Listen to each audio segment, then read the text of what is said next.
for the hardest-hitting show in talk radio. The true progressive voice since 2012. This is Southpaws.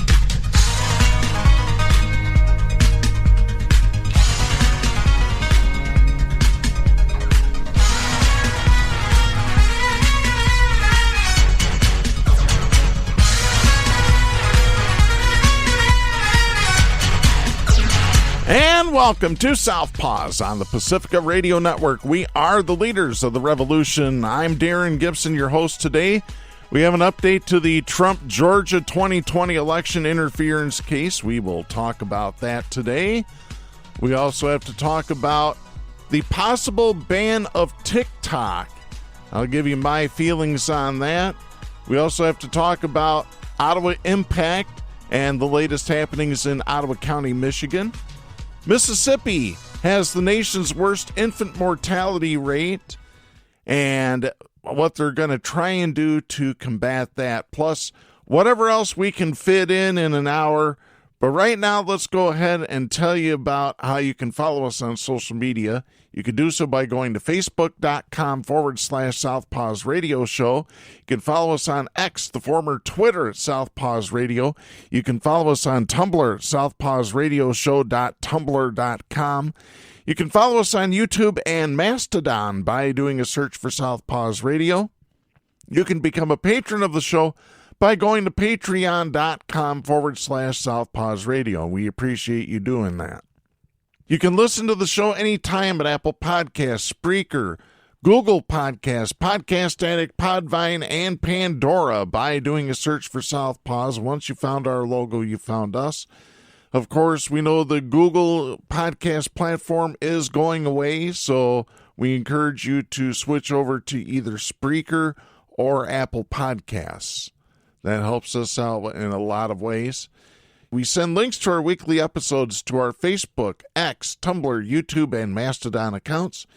You can listen to us on Global Community Radio Channel 1 every Saturday night at 11 Eastern. And you can listen to us on great Pacifica stations, including KCEI in Taos, New Mexico, and KZGM in Kabul, Missouri. So be sure to listen to us on your local Pacifica affiliate. We are recording this show on Thursday, March 14th, 2024. Today is International Pie Day, 3.14, of course. So make sure you eat a pie today or, just celebrate March 14th. Right now, let's go ahead to our first segment. Stop! Hammer time! Uh-oh, it's hammer time. It's time to drop the hammer on the douchebag of the week. We weren't going to do this segment this week because we didn't have anybody. But we had a late arrival to the dance, and that is Arkansas Governor Sarah Huckabee Sanders. This story popped up yesterday. This story popped up at the last possible moment when I was going through preparing for today's show. This is Chris Pandolfo. This is Microsoft News. This actually originally comes from Fox Propaganda Channel, but we'll use it as a source for this one. Listen to this. Arkansas will no longer permit residents to identify as X rather than male or female on state-issued driver's licenses or ID cards. That was announced Tuesday. The Arkansas Department of Finance and Administration said it would rescind rules that allow license holders to change their gender without any verifiable information or to use X in lieu of gender. Those rules were put in place in 2010 to allow transgender, non-binary, or intersex residents to change the sex listed on their driver's licenses and state ID cards. Governor Huckabee Sanders said, quote, "This policy is just common sense. Only women give birth. Men shouldn't play women's sports, and there are only two genders. As long as I'm governor, Arkansas state government will not endorse nonsense." End of quote. Oh, really? I got to tell you, Sarah Huckabee Sanders is a of the worst proportion. The American Civil Liberties Union has responded to the governor and the state of Arkansas, saying, quote, "This proposed policy seeks to erase the existence of non-binary and intersex Arkansans by denying them identity documents that reflect their true selves, forcing them into categories that do not represent their identities, end of quote. Again, that's the ACLU of Arkansas. At least 22 states in the District of Columbia allow X as an option on licenses and IDs. Arkansas has more than 2.6 million active driver's licenses. 342 of them have the X designation. There's about 503,000 state IDs. 174 of them have the X designation. So, yeah, this is going to affect about 500 or so people. Oh, but that's only a small majority. They can handle it. They shouldn't have to. I'm sorry. Respect people's identities or else. I'm sorry. That's all there is to it. What are you going to do about people that were born female that have male sex genitals? Because that does happen. Or vice versa. It happens, folks. Happens every day in this country. Happens every day around the world. It's crazy. The Republicans are trying to get rid of gay people. They're trying to get rid of transgender people, non-binary people. They don't want that. What's going to be next? Are they going to start rounding up transgender people or LGBTQ plus people and put them in camps? If Trump gets in, I guarantee it. I guarantee it. If Donald Trump gets in office again, you will see this by the end of his term, if he does have a term. Because the way that Trump wants it is if he gets in, he's going to stay in. And you better just think about that real quick, folks.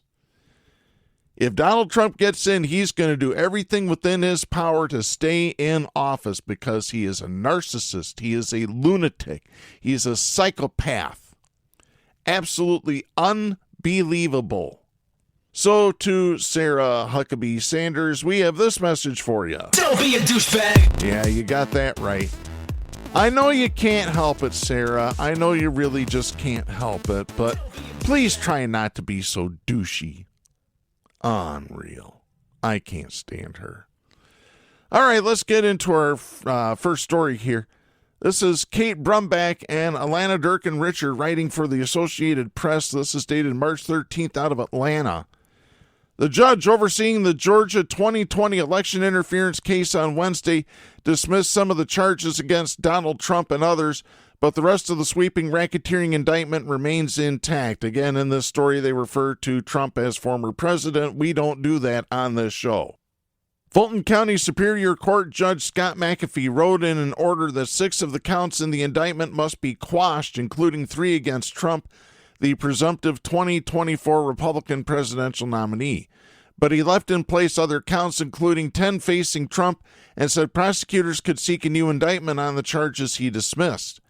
The ruling is a blow for Fulton County District Attorney Fani Willis, who already is facing an effort to have her removed from the prosecution over her romantic relationship with a colleague. It's the first time charges in any of Trump's 4 criminal cases have been dismissed, with the judge saying prosecutors failed to provide enough detail about the alleged crime. The sprawling indictment charges Trump and more than a dozen other defendants with violating Georgia's Racketeer Influenced and Corrupt Organizations Act, known as RICO. The case uses a statute normally associated with mobsters to accuse Trump, lawyers, and other aides of a criminal enterprise to keep him in power after he lost the 2020 election to Democrat Joe Biden. Lawyers for Trump did not immediately respond to a text message seeking comment Wednesday. A Willis spokesperson also did not immediately respond to a request for comment. McAfee's ruling came after challenges to parts of the indictment from Trump, former New York mayor and current Trump attorney Rudy Giuliani, former White House chief of staff Mark Meadows, and attorneys John Eastman, Ray Smith, and Robert Shealy. They have all pled not guilty. No trial date has been set. The 6 challenged counts charge the defendants with soliciting public officers to violate their oaths. One count stems from a phone call Trump made to Georgia Secretary of State Brad Raffensperger, a fellow Republican, on January 2nd, 2021, in which Trump urged Raffensperger to, quote, find 11,780 votes, end of quote. And they said there wasn't enough evidence? That's on tape! Unbelievable. This judge is crooked. My opinion. Another of the dismissed counts accuses Trump of soliciting then Georgia House Speaker Dave Ralston to violate his oath of office by calling a special session of the legislature to unlawfully appoint presidential electors. McAfee said the counts did not allege sufficient detail regarding the nature of the violations. McAfee wrote, quote, "The lack of detail concerning an essential legal element is, in the undersigned's opinion, fatal. They do not give the defendants enough information to prepare their defenses intelligently." End of quote. Oh, really? Yeah, bullshit. Unbelievable. Like I said, this judge he's a Republican. He's a crook, my opinion. McAfee's order leaves Meadows facing only a RICO charge. Jim Durham, a lawyer for Meadows, declined to comment. The ruling comes as McAfee is considering a bid to have Willis disqualified from the case over what defense attorneys say is a conflict of interest due to her romantic relationship with Special Prosecutor Nathan Wade. McAfee could rule by the end of this week on the disqualification bid, which would throw the most sprawling of the 4 criminal cases against Trump into question. Willis, who has said their relationship ended months ago, has said there is no conflict of interest and no reason to remove her from the case. The nearly 100-page Georgia indictment details dozens of alleged acts by Trump or his allies to undo his defeat, including harassing an election worker who faced false claims of fraud and attempting to persuade Georgia lawmakers to ignore the will of voters and appoint a new slate of electoral college electors favorable to Trump. Of the 19 people originally charged in the indictment, 4 have pled guilty after reaching deals with prosecutors.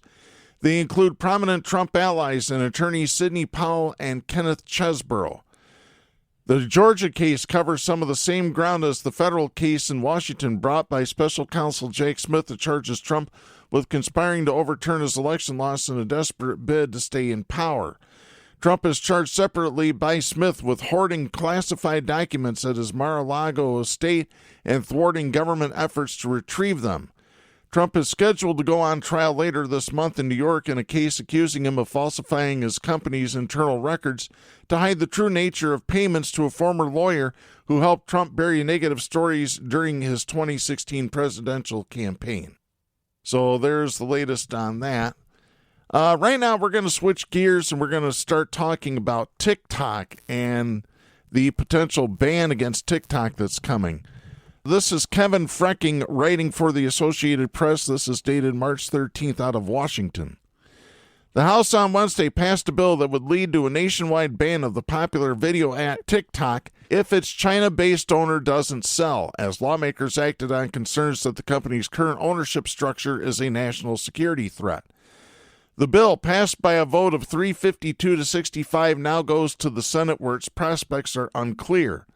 TikTok, which has more than 150 million American users, is a wholly owned subsidiary of Chinese technology firm ByteDance Limited. The lawmakers contend that ByteDance is beholden to the Chinese government, which could demand access to the data of TikTok's consumers in the U.S. anytime it wants.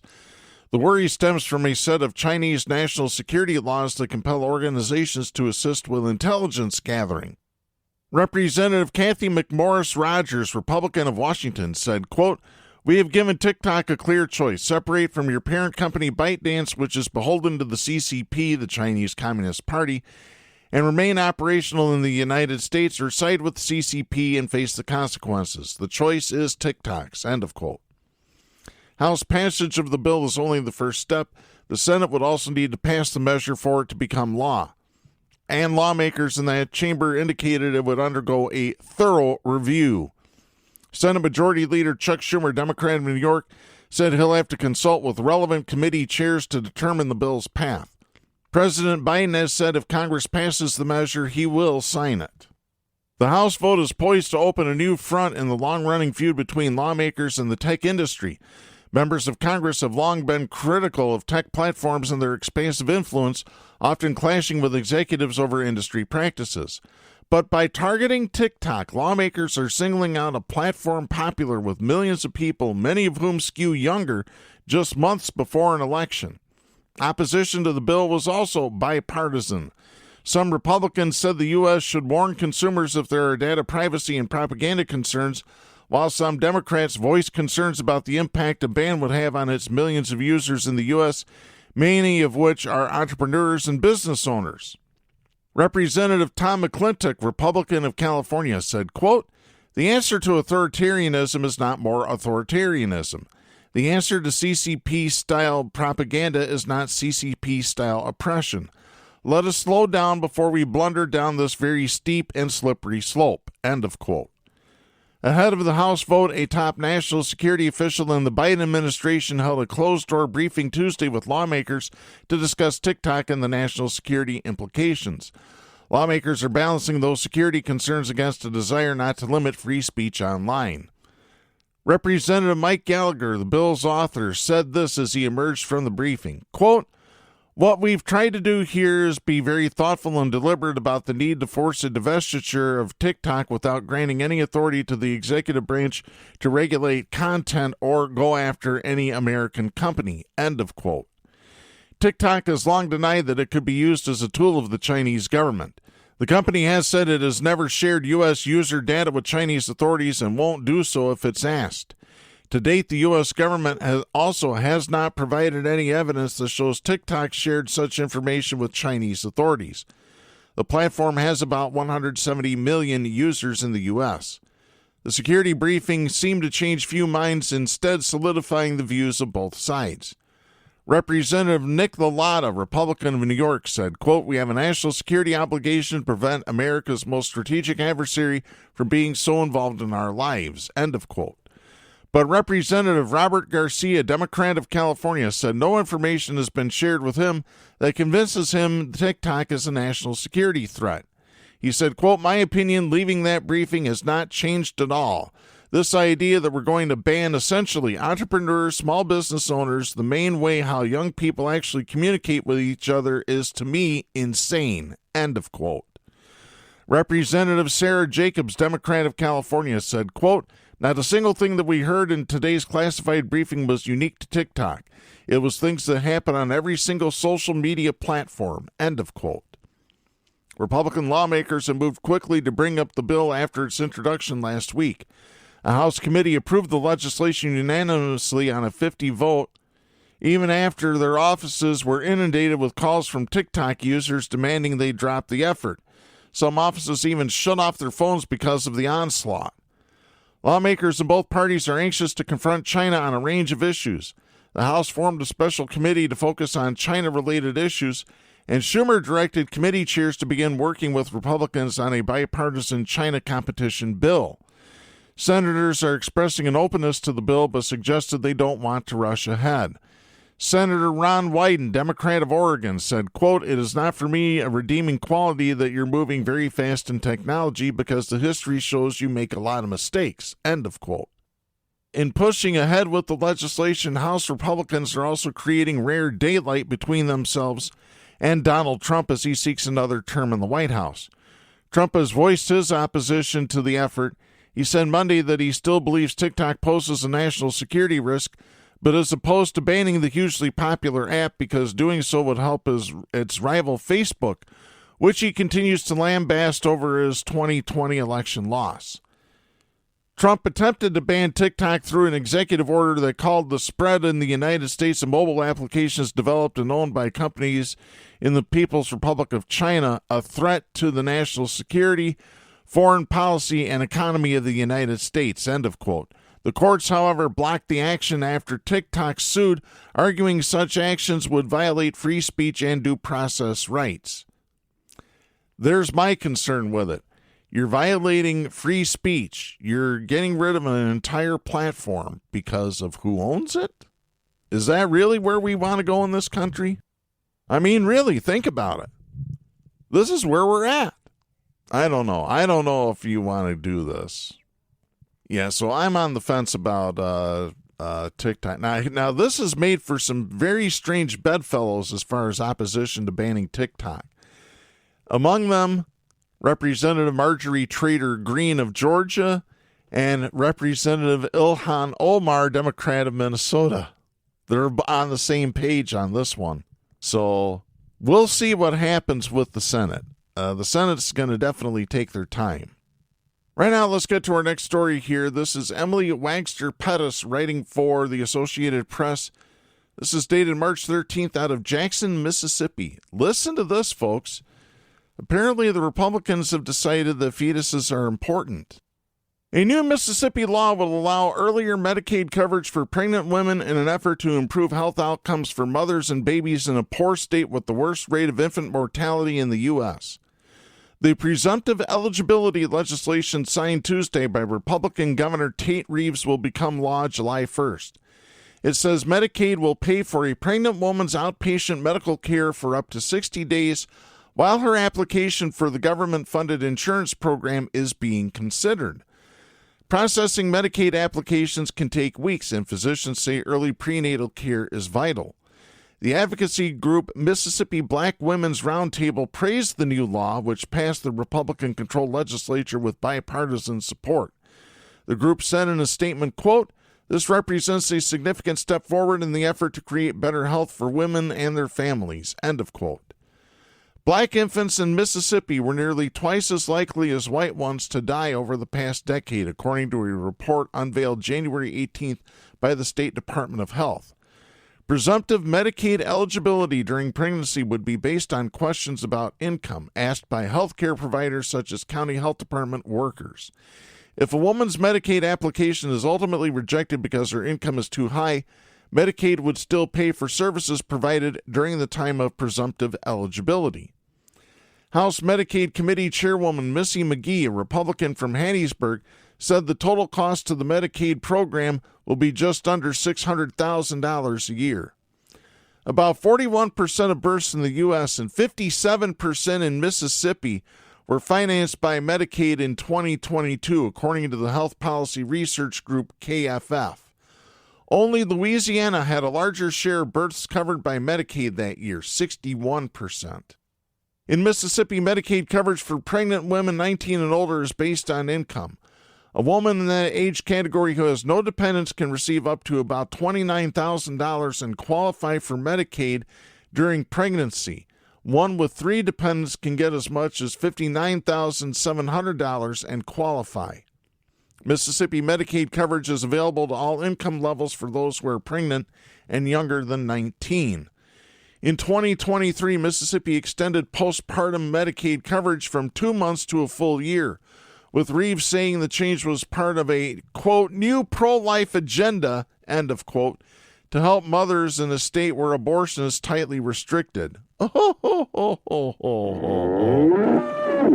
new pro-life agenda. No, you're pandering. Pandering to your Christian right-wing base. But Mississippi is among 10 states that have not expanded Medicaid eligibility to include people earning up to 138% of the federal poverty level, or $20,120 annually for a single person. Expansion is allowed under the federal health overhaul that then President Barack Obama signed into law in 2010. The Mississippi House recently voted for Medicaid expansion. The state Senate has not voted on an expansion proposal this year, and Reeves has said for years that he opposes adding people to government programs because Republicans don't like government programs. They really don't. They hate Social Security. They hate Medicare. They hate Medicaid. That's why they do everything within their power to weaken Social Security, Medicare, and Medicaid. They weaken Medicare by Medicare Advantage, which is private insurance. It's not Medicare whatsoever. It has nothing to do with traditional Medicare other than the Medicare program pays the private insurance company to do the coverage.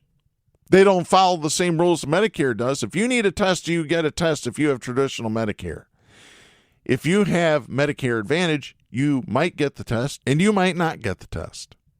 Because Medicare Advantage is run the same way the private insurance does. It's to look toward the bottom line, period, end of story. It has nothing to do with coverage. It has to do with the bottom line and getting more profit for shareholders and for corporate executives. Right now, let's go ahead to our next story. This is from the Associated Press. This is dated March 13th. We're going to go to Russia now. President Vladimir Putin said Wednesday that Russia is ready to use nuclear weapons if its sovereignty or independence is threatened, issuing another blunt warning to the West just days before an election in which he's all but certain to secure another 6-year term. The Russian leader has repeatedly talked about his readiness to use nuclear weapons since launching a full-scale invasion of Ukraine on February 24, 2022. The most recent such threat came in his State of the Union address late last month, when he warned the West that deepening its involvement in the fighting in Ukraine would risk a nuclear war. Asked in an interview with Russian state television released early Wednesday if he has ever considered using battlefield nuclear weapons in Ukraine, Putin responded that there has been no need for that. He also noted that he doesn't think that the world is heading for a nuclear war, describing U.S. President Joe Biden as a veteran politician who fully understands the possible dangers of escalation. Still, the remarks appear to be a message to the West that he's prepared to use all means to protect his gains in Ukraine. Putin said that in line with the country's security doctrine, Moscow is ready to use nuclear weapons in case of a threat to, quote, the existence of the Russian state, our sovereignty, and independence. All that is written in our strategy, we haven't changed it, end of quote. In an apparent reference to NATO allies that support Kiev, he also declared that, quote, the nations that say they have no red lines regarding Russia should realize that Russia won't have any red lines regarding them either, end of quote. Lithuania's Foreign Minister Gabrielis Landsbergis recently lamented that the West too often constrains itself with self-imposed red lines regarding Russia. He also welcomed a comment by French President Emmanuel Macron that the possibility of Western troops being sent to Ukraine couldn't be ruled out. Putin noted the statements from Biden and his administration that the U.S. wasn't going to send its troops to Ukraine. He charged that if the U.S. acts otherwise, Moscow would see the American troops as invaders and act accordingly. He claimed that even if some NATO allies deploy troops to Ukraine, it won't change the course of the war. He said, quote, if it turns to official foreign military contingents, I'm sure it will not change the situation on the battlefield, just as the weapons supplied haven't changed anything, end of quote. In the wake of recent battlefield gains, Putin argues that Ukraine and his Western allies will eventually have to accept a deal to end the war on Russian terms. He added, quote, it shouldn't be a break for the enemy to rearm, but a serious talk involving the guarantees of security for the Russian Federation, end of quote. Putin said that a recent spike in Ukrainian drone attacks deep inside Russia is part of efforts to derail the country's 3-day presidential election, which starts Friday, and which he's set to win by a landslide given his near-total crackdown on dissent and tight control over Russia's political system.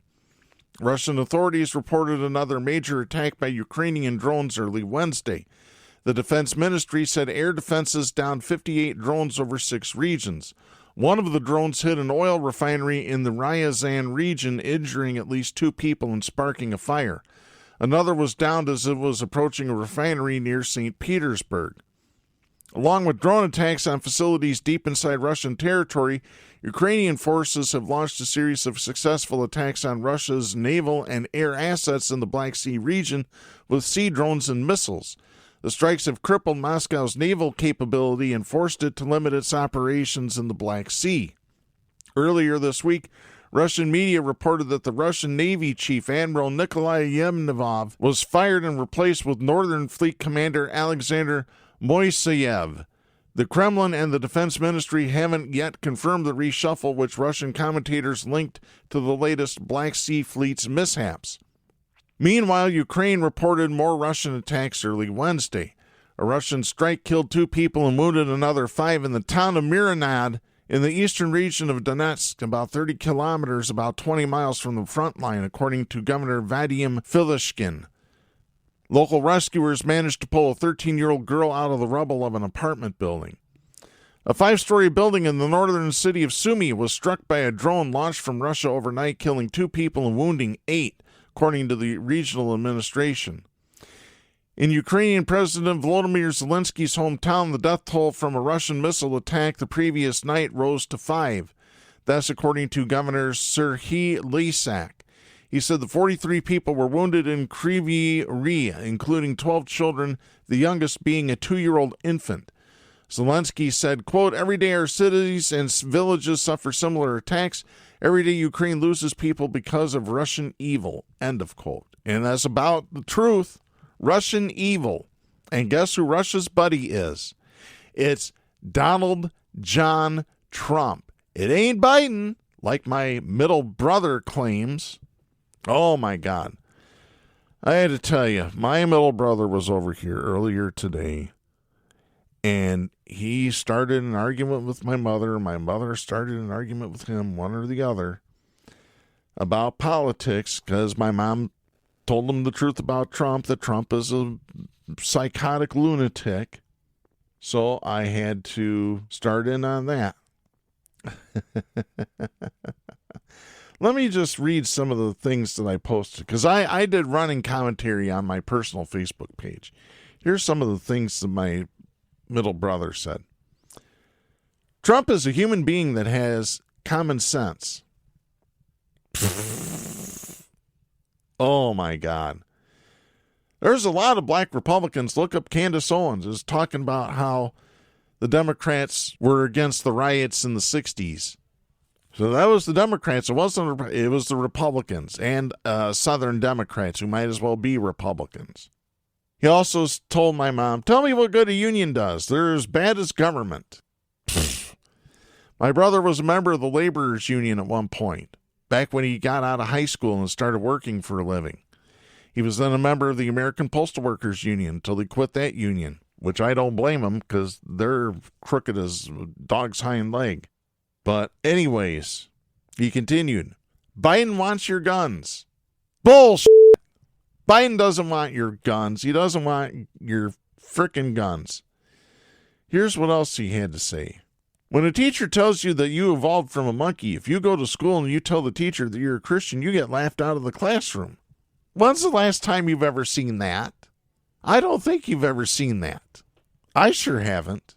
And then he said that the reason that there's been no mass shootings at Christian schools is because each of those students know that they're in the image of God.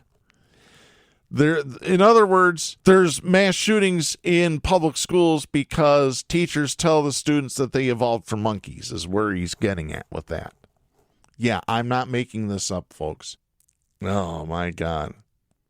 And people wonder why I have 4 diagnosed mental illnesses. This is why. It's because of people like my brother who have totally lost their ever-loving minds. They don't have a mind anymore. They're told what to do by Trump and they follow it. They're brainwashed. And I'm sick of it. Absolutely sick of it. I'll expose it every single time. Oh, one more quote. Look at the Bible. God is in control of the womb.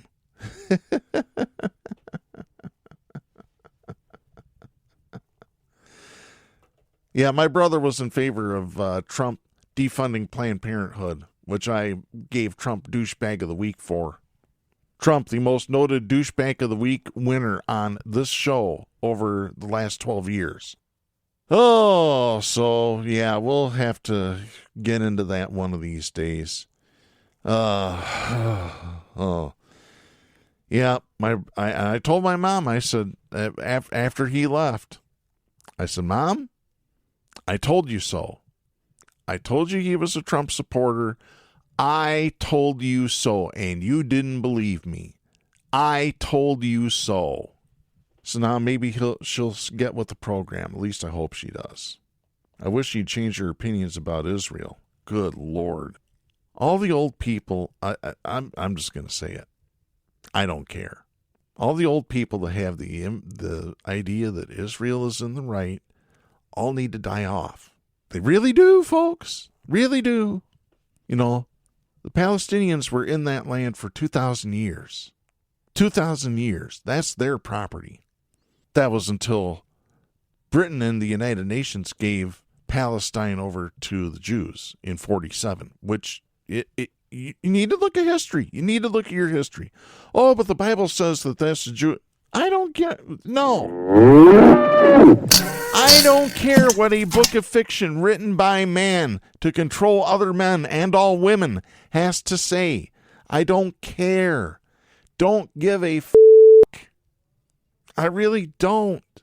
So there's the latest on my cult following brother. Unbelievable.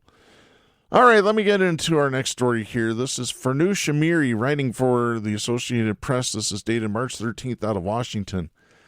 Hunter Biden on Wednesday rejected an invitation from House Republicans to appear for a public hearing next week alongside former business associates. An inquiry his attorney dismissed as a carnival sideshow. That's great. That's the perfect. We need circus music for this. Really do. In a letter obtained by the Associated Press, Abe Lowell, the president's son's attorney, blasted Republicans' efforts to bring his client before a public hearing after he had sat for a nearly 7-hour deposition last month. In the letter, Lowell said, quote, "Your latest step, this March 6th invitation, is not a serious oversight proceeding. It is your attempt to resuscitate your conference's moribund inquiry with a made-for-right-wing media circus act." End of quote. The invitation sent last week from Representative James Comer, the chairman of the House Oversight Committee, included 3 of Biden's former business associates, all of whom are currently facing their own legal challenges. Lowell continued, quote, "Your idea of congressional fact-finding is amazingly to have Mr. Biden appear with the discredited witnesses you continue to promote." End of quote. The committee's 14-month investigation into the Biden family is primarily focused on Hunter Biden's overseas work in countries such as Ukraine and China, while lawmakers have unearthed ethically questionable behavior by the president's son and other family members. Republicans have yet to produce evidence of misconduct by Joe Biden while in public office. The dismissal of the invitation comes as Hunter Biden and his lawyer insisted late last year that he appear for a public hearing instead of the private deposition, citing concerns that GOP lawmakers would distort his interview. The two sides ultimately agreed to sit-down testimony first, followed by a public hearing. In response, Comer said the committee had called Hunter Biden's bluff. The Kentucky Republican said, quote, "Hunter Biden for months stated that he wanted a public hearing, but now that one has been offered alongside his business associates that he worked with for years, he is refusing to come." End of quote. But Lowell said that his client would only appear for a hearing if it were a, quote, "legitimate exercise of congressional authority," end of quote, that also looks into efforts by family members of Donald Trump to trade off their father's name while in the White House. Comer said the hearing set for March 20th will move forward regardless, and Republicans, quote, "fully expect Hunter Biden to participate," end of quote. He added this, quote, "The American people demand the truth and accountability for the Biden's corruption," end of quote. Really? No, why don't you look in the mirror first there, Jimmy? Unbelievable. All right, let's get into our next story. Let's move into Ottawa County, Michigan. Really, let's don't, but we have to cover this. This is Mitchell Boatman writing for the Holland Sentinel. This is dated March 12th. Out of Ottawa County. They already have a temporary replacement, let me add, for John Whalefaces Gibbs, who was fired as county administrator. Here's the story. A local business owner and prospective sheriff candidate is now the interim administrator for Ottawa County. John Anderson, a former sheriff's captain, co-owner of Bullet Hole Firearms and Training in Holland, and 2024 Ottawa County Sheriff candidate, was appointed by the Ottawa County Board of Commissioners during a meeting Tuesday, March 12th. Anderson replaces John Gibbs, who was fired February 29th after 14 months in the administrator role. Gibbs was hired January 3rd, 2023 as one of the first actions by the slate of Ottawa Impact-affiliated commissioners at their first meeting. Commissioners initially voted by announcing the name they supported for the role. Through that process, they voted 5-4 to appoint Anderson, with Fiscal Services Director Karen Karazinski receiving 4 votes. Chair Joe Moss, Vice Chair Sylvia Rodea, and Commissioners Allison Miedema, Roger Belknap, and Kendra Wenzel voted for Anderson. Commissioners Lucy Ebel, Gretchen Cosby, Rebecca Curran, and Doug Zylstra voted for Karazinski. Commissioners Jacob Bonema and Roger Bergman were absent. Bonema's out of the country, by the way, and he's pissed about this. Moss told commissioners they were free to vote for whomever, but 4 names had been suggested as candidates. They were Anderson, Karazinski, Deputy Administrator Ben Wetmore, and Director of Strategic Impact Paul Sachs. Later in the meeting, after several action items and recess, Moss returned to the appointment, saying a motion was mistakenly not made to appoint Anderson. He then made a motion to appoint Anderson, supported by Rodea. That passed unanimously by a voice vote. Miedema said she called several references an employee of Anderson's at Bullet Hole, who is a former Michigan State Police trooper, a former cold case co-worker in Livingston County, and a former co-worker at the Riverside County Sheriff's Office. They all spoke highly of Anderson's law enforcement experience. That's according to Miedema.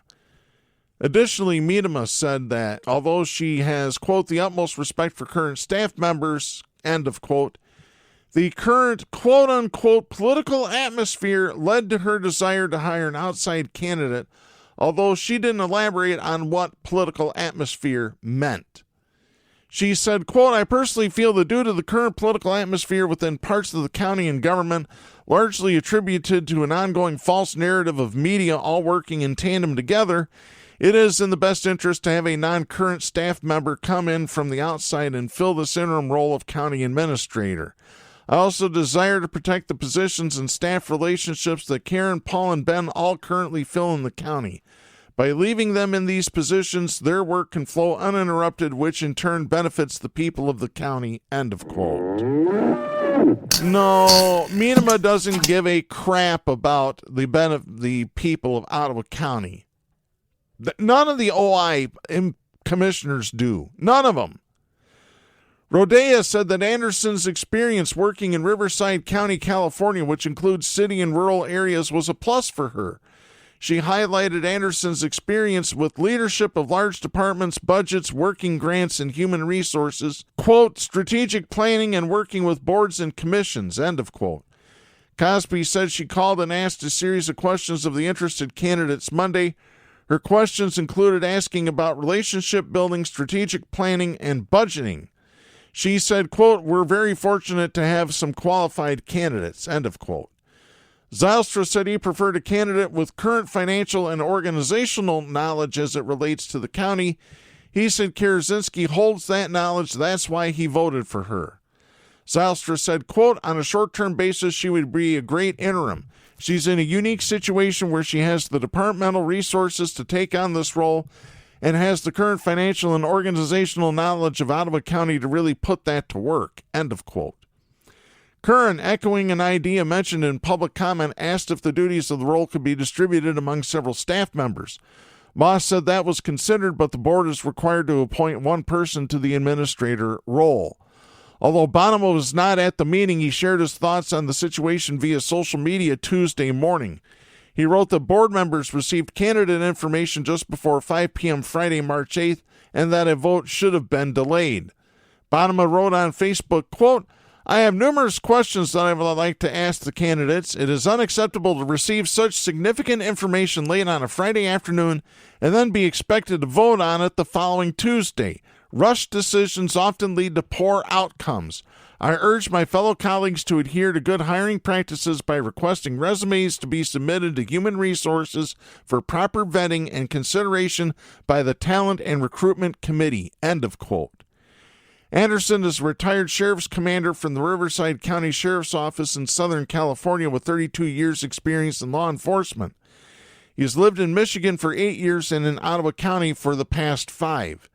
In February, Anderson filed to run for Ottawa County Sheriff. He is currently one of 3 Republican candidates, along with Ottawa County Undersheriff Eric DeBoer and Grand Rapids Police Department Captain Michael Maycroft, who will face off in the August 6th primary. Anderson will serve as interim administrator while the county looks for a permanent candidate to fill the role. The exact process and timeline haven't been set, but Moss did provide a brief update during discussions on the appointment Tuesday. He said, quote, long-term, the board will develop a search process for a permanent administrator. Commissioner Bergman has shared the process that was used in the past. It was very collaborative, very specific. I'll recommend a similar process in search committee and will likely begin by updating the job description and presenting it to the board for approval. End of quote. Yeah, so there you go, folks. Let's go ahead and stick with Ottawa County. This story is Michael Kranz writing for MLive.com, better known as the Grand Rapids Press. This was published March 9th out of Ottawa County. Here's your tax dollars working hard in Ottawa County. A law firm best known for championing conservative causes made nearly $750,000 last year working as the new attorney for Ottawa County. Invoices obtained by the Grand Rapids Press through a Freedom of Information Act request show Coleman Legal Group billed the county and its insurance authority for almost 3,006 hours of work in 2023, resulting in a total charge of $731,755.37. The bulk of those earnings, $503,392, was billed directly to the county for 2,237.3 hours of corporation counsel work, which includes attending county board meetings, providing legal opinions to county officials and departments, holding office hours, processing and responding to FOIA requests, ensuring county compliance with state law, and more. Coleman Legal Group charged $225 an hour for corporation counsel work in 2023. That rate increased to $240 an hour this year. Coleman Legal Group's bill last year for corporation counsel work was more than double the $240,415 the county paid in contracted corporation counsel services in budget year 2022, the last full year that Doug Van Essen, Coleman Legal Group's predecessor, was contracted in the position. Van Essen was charging $240 an hour for corporation counsel work in 2022, but had a cap placed on his maximum annual billings. Current county officials did not know what the 2022 cap was when asked by the Grand Rapids Press. When Coleman Legal Group was hired on, the county's Fiscal Services Department had estimated an annual bill of around $280,000 for corporation counsel work. The county board had to allocate $110,000 more for Coleman Legal Group's expenses in July 2023, and Ottawa County Board Chair Joe Moss at the time blamed the growing legal costs on the rising number of Freedom of Information Act requests being processed by Coleman Legal Group, as well as the need for legal representation in lawsuits levied against the board. They wouldn't have had to defend against lawsuits if they actually followed the law. But when you have dumb people running government, you get dumb consequences. You really do, folks. Jack Jordan, an attorney with Coleman Legal Group, said in December that Freedom of Information Act requests increased dramatically in 2023. The county's corporate counsel handled about 30 requests in 2022. That number increased 1,066% the following year to more than 350 requests. The invoices do not specify how many hours each month were devoted solely to processing FOIA requests. Moss did not return a request for comment. David Coleman, who owns Coleman Legal Group, also did not return calls for comment. Coleman was hired in January 2023 to replace Van Essen as part of a larger surprise shakeup by the new ultra-conservative county board majority called Ottawa Impact. The law firm isn't known for and doesn't list experience in municipal law necessary for corporation counsel work on its website. That was a concern raised by several county board members when Coleman Legal Group was hired, and the law firm has come under renewed scrutiny in recent weeks after fired county administrator John Gibbs alleged the firm gave inaccurate legal opinions and took longer on routine legal work because it lacked experience, among other claims. Coleman is best known for taking on cases challenging the state's shutdown orders during the COVID-19 pandemic and defending businesses that deny LGBTQ people service based on religious beliefs. Coleman shares a similar political ideology to Ottawa Impact board members, which campaigned on frustrations over mask mandates and pandemic restrictions, and last year passed a resolution to, quote, protect childhood innocence, end of quote, after county health workers provided services at 2 LGBTQ festivals. The firm also has ties to Moss, whose business partner Joel Coleman is related to the 2 principal attorneys at Coleman Legal Group. Moss leads Ottawa Impact and previously said there is no conflict of interest. Oh, really? Yeah, no conflict of interest, my ass. The remaining $228,363.37 earned by Coleman Legal Group in 2023 was billed to the Ottawa County Insurance Authority for 768.6 hours of litigation work. While the contract with Coleman approved by the county board in January outlines that attorneys will be paid $275 an hour for litigation work, Coleman charged $295 an hour for that work throughout all of last year. It wasn't immediately clear why Coleman charged more for those services than the contracted rate. The Ottawa County Insurance Authority was seeded in the 1990s with county general fund dollars from taxpayers, but the county hasn't allocated more funds to it in years and instead has relied on investment growth to fund the nearly $20 to $25 million reserve. That's according to County Commissioner Doug Zylstra, the sole Democrat on the board.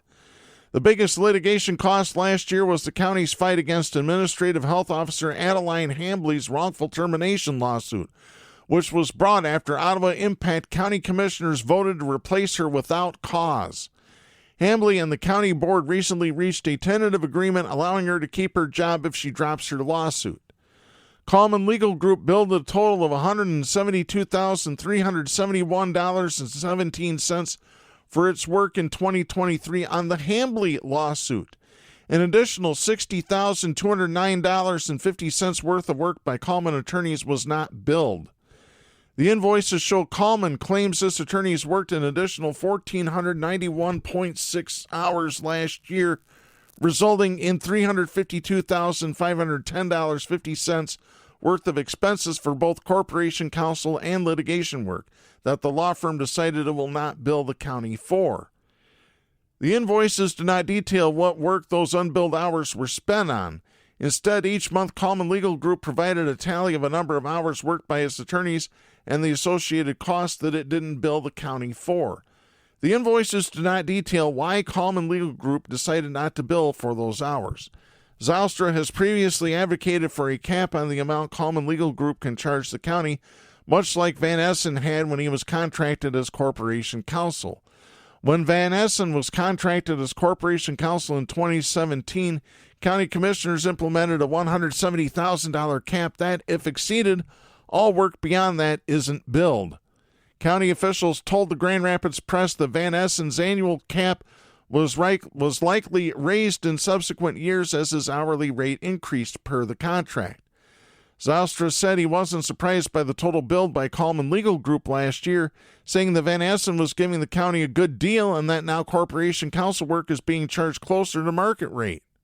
Zylstra said, quote, "We know that we're not getting back to the days of Doug Van Essen when we were charged $250,000 a year, but also let's not go from $250,000 to $500,000. But it's not a surprise based on some of the dynamics at play. Will we ever get to a place where we have one lawyer and we can count on what billings are? I hope so. Right now we have 2 lawyers plus 2 more litigation lawyers who I think probably do some corporate counsel work too." End of quote. According to the invoices, the primary Coleman Legal Group attorneys doing corporate counsel work are Jack Jordan and Lene Monera. Attorneys Dave and Stephen Coleman also occasionally work and bill hours as corporate counsel. While a few county commissioners like Zylstra have advocated for reining in costs, Ottawa County Board leadership has not entertained those discussions. Coleman Legal Group's experience in municipal law was something several county commissioners raised questions about in January 2023, just before the Ottawa Impact-led board approved replacing Van Essen with the firm. At the time, Jordan responded to those concerns, saying the firm does have experience in the area, and he pointed to his time working as chief deputy city attorney at the city of Lansing 2 decades ago. Zylstra said that lack of experience in municipal law may have resulted in increased billing hours. He said, quote, "Everybody can learn, but learning is not free, and education takes time, and that's going to cost Ottawa County residents for our new lawyers to get up to speed. Again, no knock on Lene or Jack, but it is what it is. If you don't have the experience, you need to gain the experience, and it's going to take some time to get that, and that's going to cost a little bit in billings." End of quote. Coleman Legal Group's adequacy as corporate counsel has come under renewed scrutiny in recent weeks after the firing in late February of Gibbs, who Ottawa Impact County Commissioners installed as part of the same house cleaning that saw Coleman Legal Group hired. Gibbs claimed Ottawa Impact board leadership soured on him after he began criticizing the ability of Coleman Legal Group to perform its duties. but an attorney hired by the board outlined claims against Gibbs, alleging he created a hostile work environment, made sexist comments, and physically threatened one of Coleman Legal Group's attorneys. In a July 2023 memo to Moss and Board Vice Chair Sylvia Rodea, recently released by Gibbs's attorneys, Gibbs enumerated a number of problems with Coleman Legal Group's performance, claiming they have given incorrect advice, lack organization, and have provided delayed responses to routine requests. Gibbs proposed to Moss and Rodea that Coleman Legal Group only handle litigation services and no longer be used for or paid for corporation counsel work.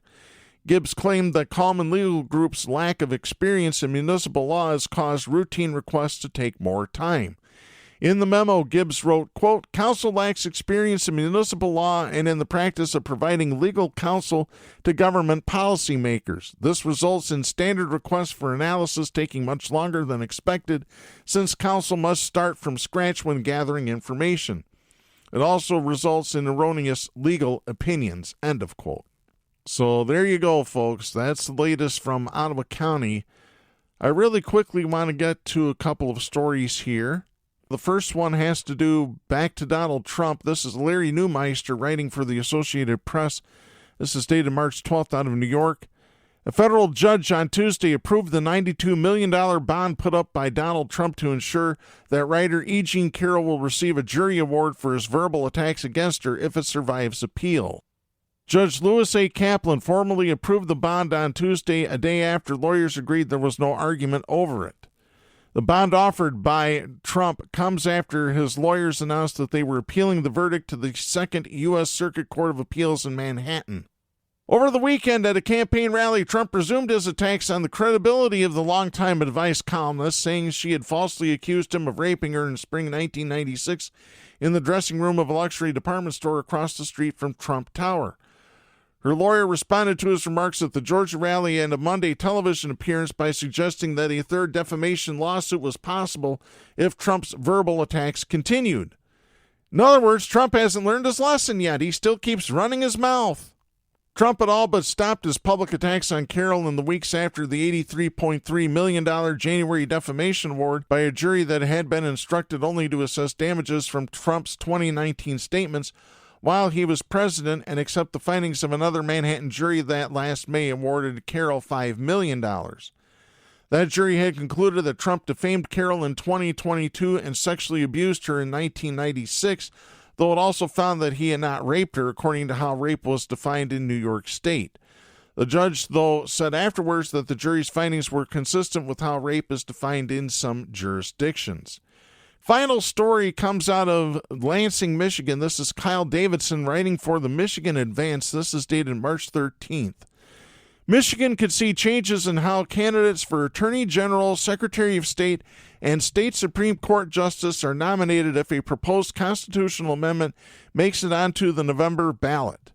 Jason Cabell-Rowe, a Republican strategist with Rowe Strategic LLC, said he and other consultants have formed a bipartisan committee called Voters Not Insiders in support of a proposed constitutional amendment to take the nominating process for Attorney General, Secretary of State, and State Supreme Court justices away from state party conventions and place candidates before voters in the primary election.